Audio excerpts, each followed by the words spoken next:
ఉమ్మడి నెల్లూరు జిల్లా వెంకటగిరిలో బజాజ్ ఫైనాన్స్ మోసాలు విస్తుగొలుపుతున్నాయి. పలువురు ప్రజల పేరుతో మొబైల్ ఫోన్స్, టీవీలు సిబ్బంది కొనుగోలు చేసిన వ్యవహారం వెలుగుచూసింది. ఇక ఈఎంఐలు కట్టమని బాధితులకు బజాజ్ ఫైనాన్స్ కస్టమర్ కేర్ నుంచి ఫోన్ కాల్స్ రావడంతో మోసం బయటపడింది. అయితే తాము ఏ ఫోన్, టీవీ కొనలేదని చెప్పినా బజాజ్ ఫైనాన్స్ వినని పరిస్థితి నెలకొంది. ఇక దీంతో బాధితులు బజాజ్ కార్యాలయానికి వెళ్లి వివరించగా తమకేమీ సంబంధం లేదంటూ కూడా సిబ్బంది చేతులెత్తేయడంతో బాధితులు పోలీసులకు ఫిర్యాదు చేశారు.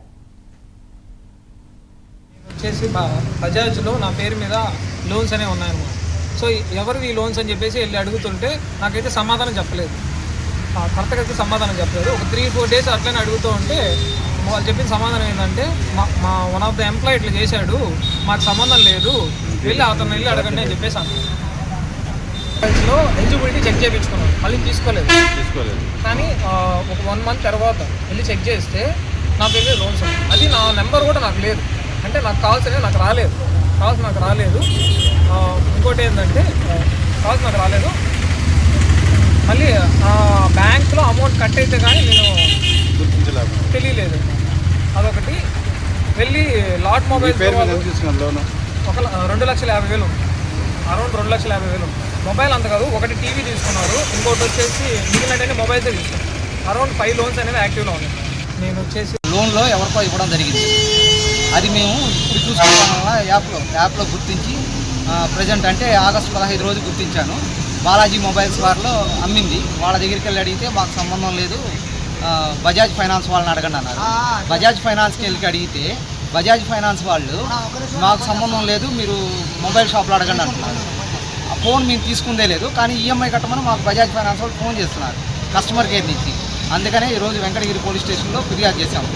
బాలాజీ మొబైల్స్ మరియు దాంట్లో పనిచేసిన బజాజ్ ఫైనాన్స్లో పనిచేసిన నిడిగింటి యోగేంద్ర లోన్.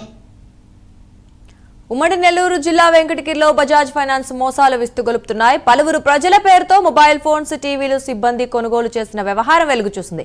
ఈఎంఐలు కట్టమని బాధితులకు బజాజ్ ఫైనాన్స్ కస్టమర్ కేర్ నుంచి ఫోన్ కాల్స్ రావడంతో ఈ మోసం బయటపడింది. అయితే తాము ఏ ఫోను, టీవీ కూడా తీసుకోలేదని చెప్పినా బజాజ్ ఫైనాన్స్ వినని పరిస్థితి నెలకొంది. దీంతో బాధితులు బజాజ్ కార్యాలయానికి వెళ్లి వివరించగా తమకేమీ సంబంధం లేదని సిబ్బంది చేతులెత్తేశారు. ఇక దీంతో బాధితులు పోలీసులకు ఫిర్యాదు చేశారు. ఇదే అంశానికి సంబంధించి మరింత సమాచారం మా కరెస్పాండెంట్ నరేష్ అందిస్తారు. నరేష్, చెప్పండి. దుర్గా, మొత్తానికి ఉమ్మడి నెల్లూరు జిల్లా వెంకటగిరిలో బజాజ్ సిబ్బంది చేతివాటం లక్షల్లో కూడా స్వాహా చేశారు.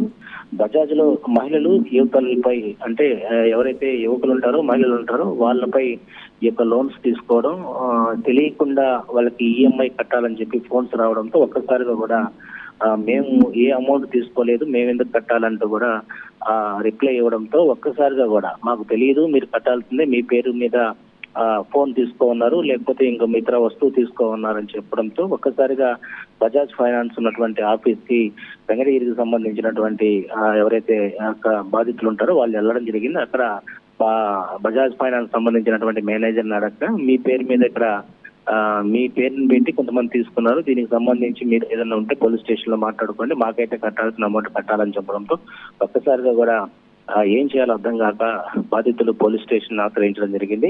మొత్తానికి ఇటీవల కాలం చూస్తుంటే నెల్లూరు జిల్లాకు సంబంధించి కాదు, రాష్ట్ర వ్యాప్తంగా కూడా ఇలాంటి చేతివాటం అక్కడ ఉన్నటువంటి ఎవరైతే ఎంప్లాయీస్ ఉంటారో వాళ్ళు ప్రదర్శించడం, వేరే ఆధార్ కార్డులను పెట్టుకొని, అంటే తెలిసిన వాళ్ళ ఆధార్ కార్డులు అయి ఉండొచ్చు, తెలియని వాళ్ళ ఆధార్ కార్డులు అయి ఉండొచ్చు, ఆధార్ కార్డులను పెట్టుకొని కొన్ని వస్తువులు తీసుకోవడం, ఈ విధంగా లక్షల రూపాయలు స్వాహా చేయడం ఆనవాయితీగా మారుతున్నటువంటి పరిస్థితి కనపడతా ఉంది. అయితే ఏది అంటే కరెక్ట్ లేకపోతే కరెక్ట్ కాదు అనేది చూసుకోవాల్సినటువంటి బాధ్యత బజాజ్ ఫైనాన్స్ అయితే ఉంది.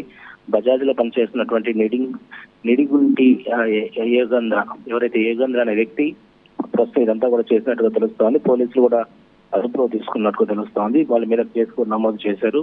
పోలీస్ స్టేషన్ వద్ద మొత్తానికైతే మహిళలు, యువత బజాజ్ ఫైనాన్స్ కంపెనీ సిబ్బంది చేతివాటం మోసపోయినటువంటి మాకు న్యాయం చేయాలని చెప్పి పోలీస్ స్టేషన్ వద్ద రాత్రి అంతా కూడా పడిగాపులు కలిగిన పరిస్థితి ఉంది. మొత్తానికి వారికి న్యాయం చేస్తారా లేకపోతే ఎలాంటి పరిస్థితులు ఉండబోతున్నాయనేది మరి కొన్ని రోజులు వెయిట్ చేయాల్సిన పరిస్థితి ఉంది. Thank you Naresh.